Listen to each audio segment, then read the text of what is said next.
patria o muerte.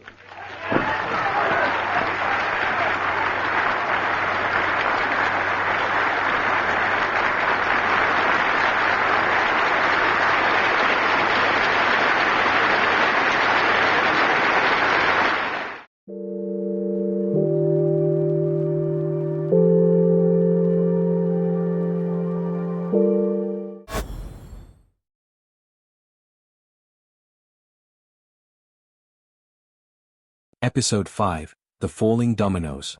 1. The Architecture of Silence. Empires rarely announce their victories with trumpets anymore. They do not need to.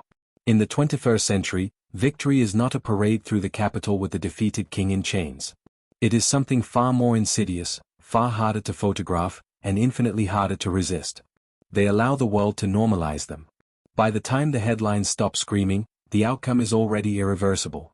The cameras move on to the next crisis, the pundits find a new outrage, and the reality on the ground hardens into concrete.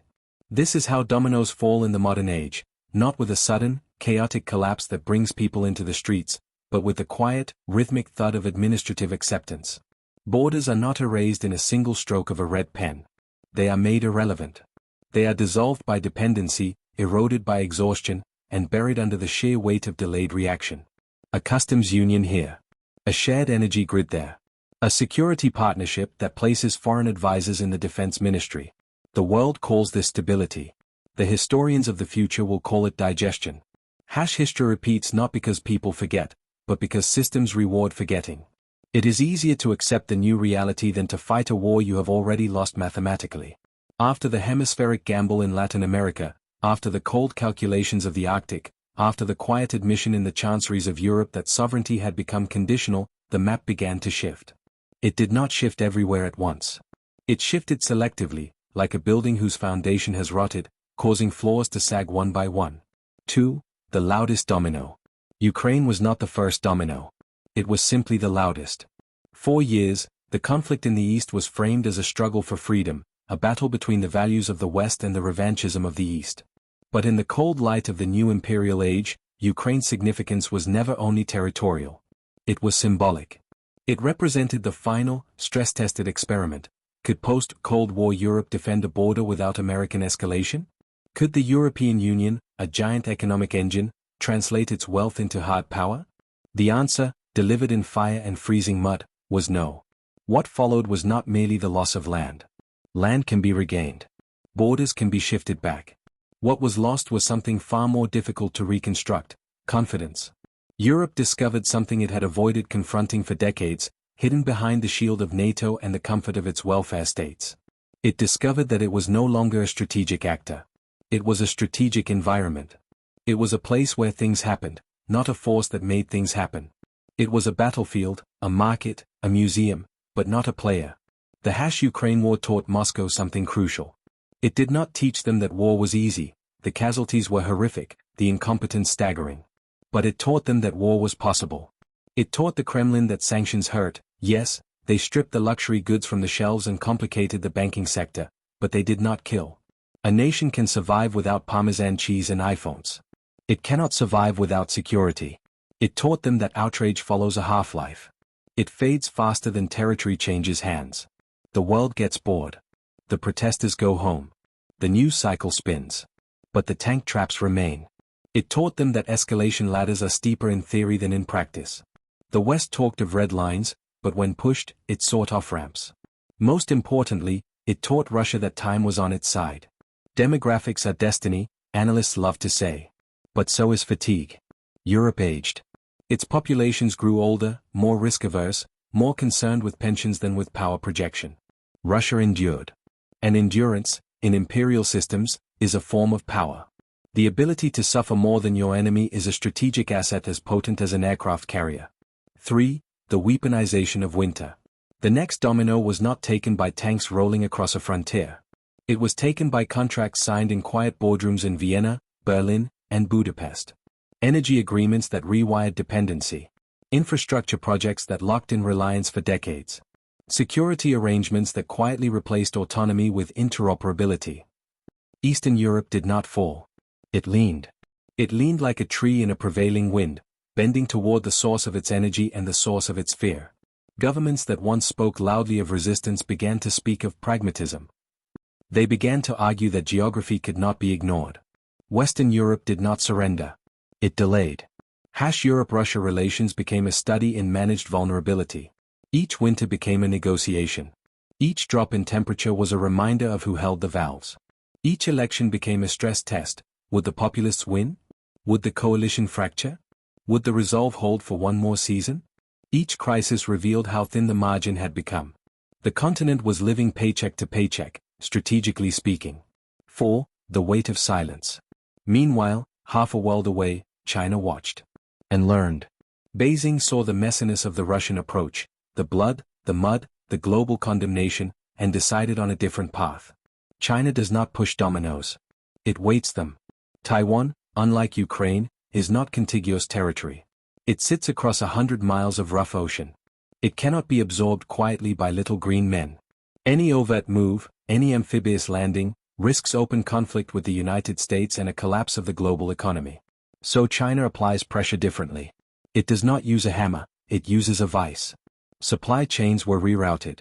Diplomatic isolation was tightened, stripping Taiwan of its few remaining formal allies. Psychological normalization was broadcast 24/7. The message to the Taiwanese people was not "we will kill you." It was "you are already ours, you just haven't signed the paperwork yet." Taiwan is not being invaded. It is being pre-absorbed. The Taiwan crisis is not a future event that analysts are waiting for. It is a present condition. It is happening in the boardrooms of multinational corporations that quietly change Taiwan to Chinese Taipei on their drop-down menus. It is happening in the universities that self-censor to maintain access to Chinese students. Each year that passes without decisive resistance lowers the cost of eventual incorporation.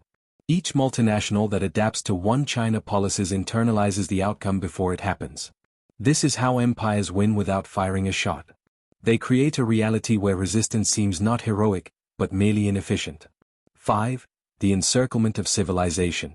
India, observing this landscape from the height of the Himalayas and the depth of the Indian Ocean, faces a dilemma no great civilization has avoided. Align, or be encircled.